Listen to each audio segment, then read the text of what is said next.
Parashat Bereshit, Sefer Bereshit. When we walk in to Bereshit, it's always going to be complicated because there's going to be thousands of things we want to say on each parsha. We do want to ask Hashem a question, why you put so much into Bereshit. And we only have 1 week each time. It's not enough time. But it's an unanswered question. So we'll just focus on the first word of the Torah. The first word of the Torah is Bereshit. And the Zohar Kadosh writes about 5 full books on this word. And commentaries write forever because this is the key. This is the entrance code into the whole Torah. And there's obviously so many reasons. And we'll just share one from the Zohar Kadosh. The Zohar says that the letters of Bereshit are 6 letters. And they can also spell, if you switch the letters, Yireh Yud Reish Aleph Shabbat. Shin Bet Taf. See Shabbat. So the Sfat Emet asks a question that I learned together with Morive Rabbi, Harav Eitan Hollander. It's a nice idea that the 6 letters spell Yireh Shabbat. But what does this have anything to do with creation, besides that it's a cute idea? And so the Sfat Emet says that really the whole idea of the existence is Lil'ot Shabbat. Why did Hashem create the world? To look forward to Shabbat.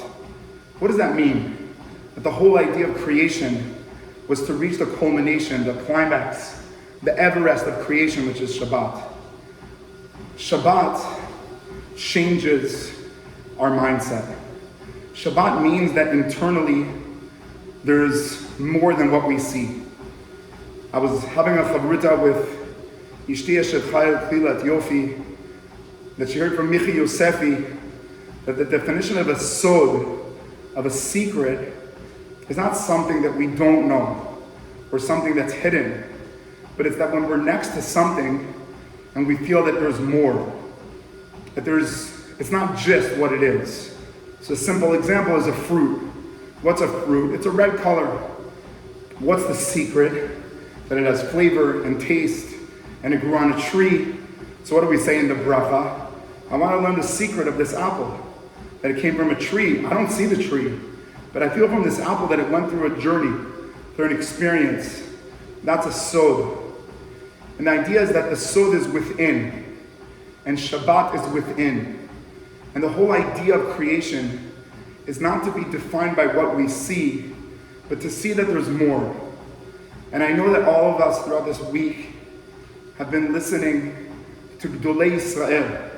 Some of us are listening to Bar Cooperstein. Some of us are listening to Yosef Chaim, or all the 20 different chaver that got out. And we're underneath the ground. And one of the things that we think of is underneath the ground there's nothing.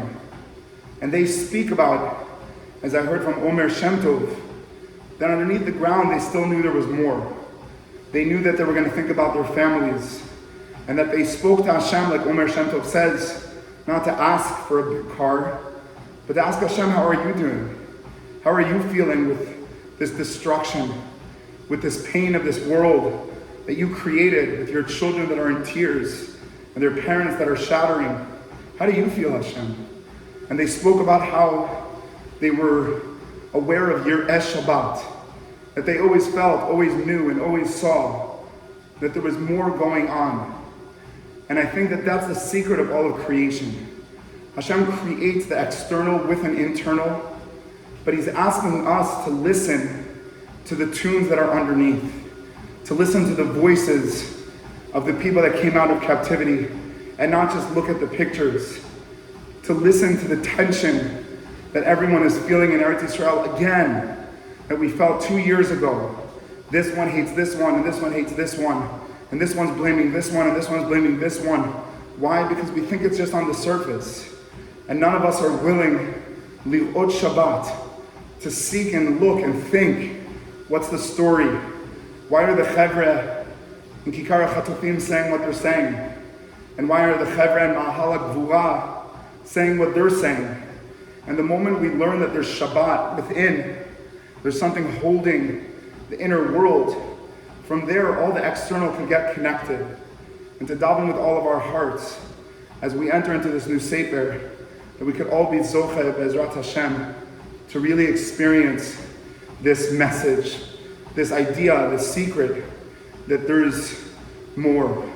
There's more to us, there's more to our families, there's an Esh Levana that's hiding within the Esh Horah of the Torah.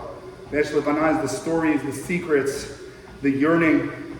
And with this, we should get to not only see the image of the hostages coming home, but to listen to their stories, to hear their voices, and to learn that if we connect in the inside, then we can actually love everything in the world and not just the things that are close to us.